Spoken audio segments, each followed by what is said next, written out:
भगवान गणेश के साथ कुबेर, भगवान शिव और कई अन्य के व्यावहारिक उदाहरण। अगर कोई ऐसी चीज है जो ज्यादातर बच्चों को पसंद आती है तो वो है पौराणिक कथाओं के बारे में पढ़ना। दुनिया की ज्यादातर पौराणिक कथाओं की तरह हिंदू पौराणिक कथाओं में भी बहुत से देवी देवता हैं। बच्चों के लिए भगवान गणेश की कहानियां सबसे मनोरंजक मानी जाती हैं क्योंकि ज्यादातर बच्चे उनके प्रशंसक हैं। उन्हें हाथी के सिर वाले भगवान गणेश से बहुत प्यार है। गणेश लोकप्रिय हिंदू देवताओं में से एक हैं और उनका व्यक्तित्व बहुत प्यारा है और उनके नाम पर बहुत सारी मनोरंजक कहानियां हैं। इसलिए अगर आपके बच्चे को हिंदू पौराणिक कथाओं के बारे में जानने में मजा आता है तो आगे न देखें और बच्चों के लिए इस पौराणिक कथा को पढ़ते रहें। भगवान गणेश कौन हैं? गणेश भगवान शिव और देवी पार्वती के पहले पुत्र हैं। हिंदू पौराणिक कथाओं में उन्हें प्रथम देवता माना जाता है। गणेश का नाम दो अलग अलग संस्कृत शब्दों से लिया गया है, ईशा जिसका अर्थ है भगवान और गण जिसका अर्थ है समूह। इसलिए गणेश को जनसमूह का देवता माना जाता है।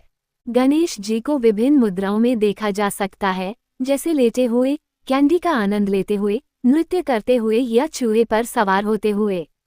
इससे ये स्पष्ट होता है कि बच्चे भगवान गणेश के प्रति क्यों आकर्षित होते हैं और उनके बारे में विभिन्न कहानियां सुनना क्यों पसंद करते हैं। बच्चों के लिए भगवान गणेश की 7 सर्वश्रेष्ठ कहानियां। बच्चों के लिए भगवान गणेश की कुछ रोचक कहानियां नीचे दी गई हैं। हमें उम्मीद है कि जब आप अपने बच्चों को ये कहानियां सुनाएंगे तो उनके साथ आपका समय अच्छा बीतेगा। 1. भगवान गणेश और कावेरी नदी। भगवान गणपति की यह कहानी बच्चों के बीच बहुत लोकप्रिय है।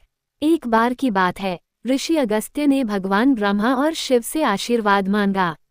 ऋषि ने दक्षिणी भूमि को जल प्रदान करने के लिए उपयुक्त स्थान पर एक बहती नदी बनाने की इच्छा व्यक्त की। देवताओं ने उनकी प्रार्थना सुनकर उनके कमंडल को पवित्र जल से भर दिया।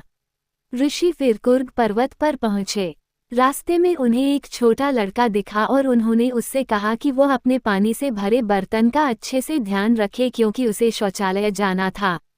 वह छोटा बालक कोई और नहीं बल्कि गणेश जी थे और उन्होंने छोटा बर्तन जमीन पर रख दिया क्योंकि उन्हें लगा कि यह स्थान नदी के लिए बिल्कुल उपयुक्त है। तभी एक कौवा इस घड़े पर बैठा और ऋषि अगस्त्य ने उसे भगा दिया। कौवा उड़ गया और घड़ा जमीन पर गिर गया, जिससे कुछ पानी गिर गया।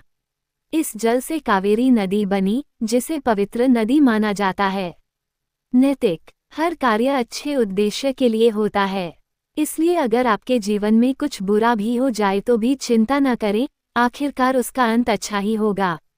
2. भगवान गणेश और भगवान कुबेर की कहानी। धन के देवता कुबेर को इस बात का बहुत घमंड था कि वे सबसे अमीर देवता हैं। एक दिन उन्होंने एक भव्य भोज का आयोजन किया और कई प्रसिद्ध मेहमानों को आमंत्रित किया, जिनमें भगवान शिव और पार्वती भी शामिल थे। चूंकि दिव्य दंपति रात्रि भोज में शामिल नहीं हो सके, इसलिए उन्होंने अपने पुत्र गणेश को, जो कि एक छोटा बच्चा था, भेजा। गणेश जी ने सारा भोजन निगलना शुरू कर दिया और जल्द ही वहां भोजन उपलब्ध नहीं रहा। इसके बाद उसने कुबेर की नगरी अलकापुरी में सभी बर्तन, फर्नीचर और अन्य चीजें खाना शुरू कर दिया। इसके बाद गणेश जी ने भोजन के मेजबान को निगलने की कोशिश की और भयभीत कुबेर भगवान शिव के निवास पर गए और उनसे मदद मांगी। भगवान शिव ने गणेश को भुने हुए अनाज का एक प्याला दिया और उनकी भोजन की भूख तुरंत समाप्त हो गई। भगवान कुबेर को अपनी गलती का एहसास हुआ और उन्होंने अपने अभिमान के लिए क्षमा मांगी। नैतिक: आपके पास जो कुछ है उस पर गर्व मत करो, इसके बजाय इस बात पर ध्यान केंद्रित करो कि आप अपनी संपत्ति का उपयोग अच्छे कामों के लिए कैसे कर सकते हैं। सामान्य ज्ञान: भगवान गणेश का हाथी जैसा सिर वीरता, शक्ति और अधिकार का प्रतीक है, जबकि उनका बड़ा पेट विशाल हृदयता और बिना शर्त स्वीकृति का प्रतीक है। भगवान गणेश और देवी पार्वती। बच्चों के लिए यह बाल गणेश कहानी उन्हें सिखाएगी कि उन्हें जानवरों की देखभाल सौम्य तरीके से करनी चाहिए।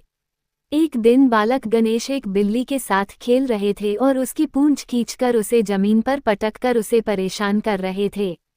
उन्होंने बिल्ली को छोड़ दिया और अपनी माता देवी पार्वती से मिलने कैलाश पर्वत पर चले गए। उसे घायल देखकर वह स्तब्ध रह गया।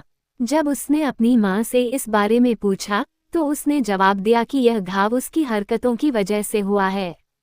वह बिल्ली का वेश धारण करके उसके साथ खेल रही थी।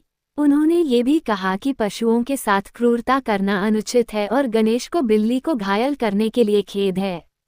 नैतिक, जानवरों को भी इस दुनिया में जीने का पूरा अधिकार है, जैसे इंसानों को है।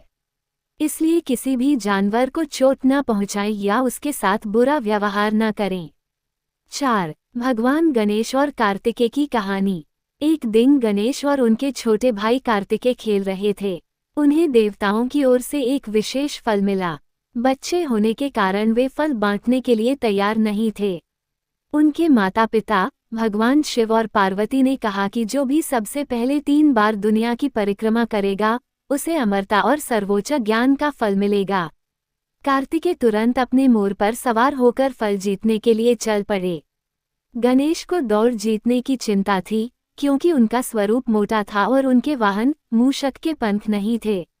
बाद में उन्होंने अपनी बुद्धि के आधार पर निर्णय लिया और अपने माता पिता से उनकी 3 बार परिक्रमा करने की अनुमति मांगी, क्योंकि उन्हें लगता था कि उनके माता पिता ही उनका ब्रह्मांड हैं।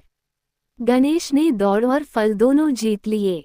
गणेश जी की इस कहानी के 2 नैतिक पहलू हैं। सही समय और सही स्थान पर बुद्धि का प्रयोग। अपने माता पिता का सम्मान करें, आपके जीवन में उनसे अधिक महत्वपूर्ण कोई नहीं हो सकता। 5. भगवान गणेश और भगवान शिव। जब भगवान गणेश का जन्म हुआ तो भगवान शिव ने नियम बनाया कि किसी भी कार्य में सफलता सुनिश्चित करने के लिए सबसे पहले भगवान गणेश की पूजा की जानी चाहिए। हालांकि भगवान शिव अपने नियम को भूल गए और त्रिपुरा में राक्षसों के साथ युद्ध करने के लिए निकल पड़े। ऐसा करने से पहले उन्होंने भगवान गणेश की पूजा नहीं की। जब वह अपनी गाड़ी में सवार होकर जा रहा था तो उसका पहिया क्षतिग्रस्त हो गया। तभी भगवान शिव को याद आया कि युद्ध के लिए प्रस्थान करने से पहले वे भगवान गणेश की पूजा करना भूल गए थे। उन्होंने गणेश जी की पूजा की और युद्ध भूमि की ओर चल पड़े। भगवान शिव ने युद्ध जीत लिया। नैतिक, आपको कुछ नियमों का पालन करना ही होगा, भले ही आपको ऐसा करने से छूट प्राप्त हो। सामान्य ज्ञान। किसी भी पवित्र पूजा से पहले भगवान गणेश की पूजा की जाती है, क्योंकि ऐसा माना जाता है कि वे सभी नकारात्मकता को दूर करते हैं और हर अच्छे काम में सफलता प्रदान करते हैं। भगवान गणेश और भगवान विष्णु। एक दिन भगवान विष्णु का वालमपुरी शंख खो गया, जिससे वे बहुत नाराज हुए। बाद में उन्होंने दूर से अपने शंख की ध्वनि सुनी, जो भगवान शिव के निवास स्थान कैलाश पर्वत से आ रही थी। उन्होंने भगवान शिव से सहायता मांगी और उनसे अनुरोध किया कि वे उनके पुत्र भगवान गणेश से उनका शंख वापस मांग लें। भगवान शिव ने विष्णु से भगवान गणेश को प्रसन्न करने के लिए पूजा करने को कहा। भगवान विष्णु ने तुरंत पूजा की और गणेश जी प्रसन्न हुए तथा उन्हें उनका शंख लौटा दिया। इस घटना के बाद भगवान गणेश को वालमपुरी गणेश के नाम से जाना जाने लगा, जिसका अर्थ है दाहिनी ओर सूंड वाले गणेश। नैतिक, इसमें कोई विशेष नीति नहीं है, लेकिन आपके बच्चे भगवान गणेश के विभिन्न नामों को जान सकते हैं। विज्ञापन की रिपोर्ट करें। 7. भगवान गणेश और चंद्रमा। ये कहानी बताती है कि चंद्रमा के विभिन्न चरण कैसे बने। एक दिन भगवान गणेश, जो भोजन के प्रति अपने प्रेम के लिए जाने जाते हैं, को एक भव्य भोज में आमंत्रित किया गया। विभिन्न प्रकार के स्वादिष्ट व्यंजनों का आनंद लेने के बाद उसका पेट भर गया। बाद में जब गणेश अपने चूहे पर सवार होकर घर जा रहे थे तो वे लड़खड़ा गए और उनका पेट फट गया। उन्होंने जल्दी से उसे ठीक किया, लेकिन चंद्रमा उन पर हंसने लगे। चंद्रमा के उपहास से आहत होकर गणेश ने उसे आकाश से लुप्त हो जाने का श्राप दे दिया। चंद्रमा को अपनी गलती का एहसास हुआ और उसने गणेश से माफी मांगी। उसकी ईमानदारी से प्रभावित होकर गणेश ने शाप को संशोधित कर दिया, जिससे चंद्रमा पूरी तरह से गायब होने के बजाय घटता बढ़ता रह गया। नैतिक, किसी को दूसरे के